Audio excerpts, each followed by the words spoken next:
Shalom saudara-saudara yang penuh kasih. Kita bersyukur, berterima kasih dengan berkat pimpinan Tuhan. Kita bersama di dalam renungan firman Tuhan lagi pada hari ini. Puji syukur karena saudara-saudara begitu setia mendengarkan firman Tuhan ini. Waktu ini kita teruskan firman Tuhan dengan berdoa. Bapa di surga, kami berdoa bersama, Engkau memberkati kami, melindungi kami dan menjaga kami, agar kami dapat mengerti nasihat firman Tuhan ini dengan baik. Inilah doa kami dalam nama Yesus. Amin.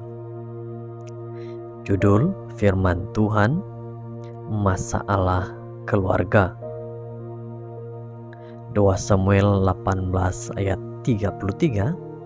Maka terkejutlah raja, dan dengan sedih ia naik ke anjung pintu gerbang lalu menangis.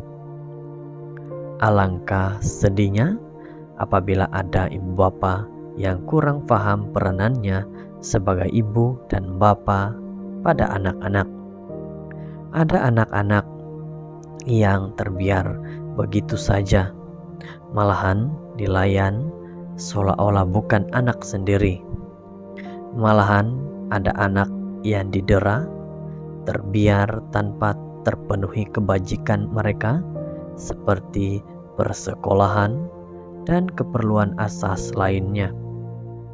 Akhirnya anak-anak menjadi tidak menentu, hidup merempat, mengemis sana sini. Malahan ada yang sanggup mencuri dan sebagainya.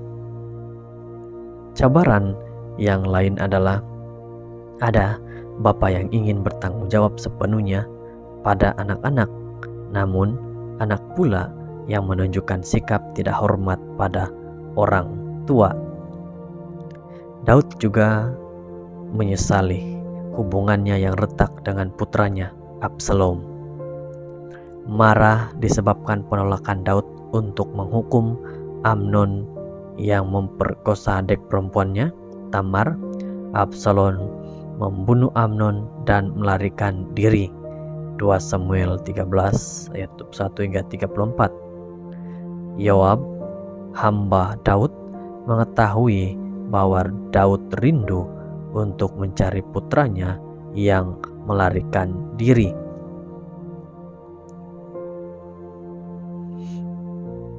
Jadi Yoab mengatur supaya Absalom dibawa kembali kepada Daud. Namun hubungan Daud dan Absalom tidak pernah membaik lagi.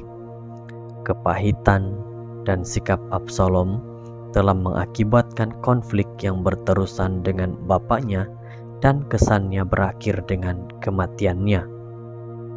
Hal itu merupakan kenangan pahit bagi Daud, sehingga ia meratapi putranya yang telah mati dan hubungan mereka yang gagal. Meskipun demikian, perasaan duka citanya yang terlalu berat tidak dapat memulihkan kehancuran hati Daud sendiri. Kita dapat belajar dari penyesalan Daud ketika mengalami hubungan yang rusak. Rasa sakit mungkin akan semakin dalam ketika kita berusaha untuk memperbaiki sesuatu, namun jauh lebih baik melakukan yang dapat kita lakukan untuk memperbaikinya di saat kita masih hidup.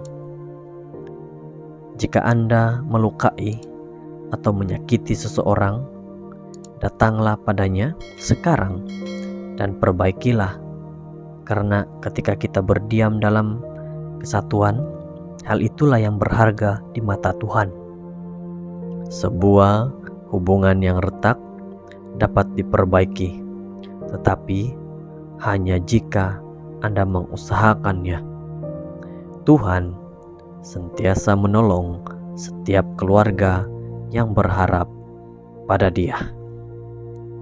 Saudara-saudara, terkadang masalah keluarga ini seringkali tidak diselesaikan dengan cara yang baik dan membuatkan masalah keluarga tetap bertahan bertahun-tahun dan mengakibatkan permusuhan antara dua bahagian.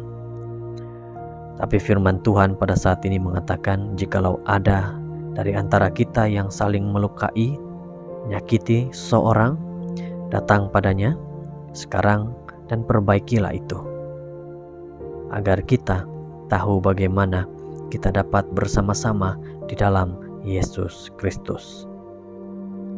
Inilah firman Tuhan. Kita berdoa.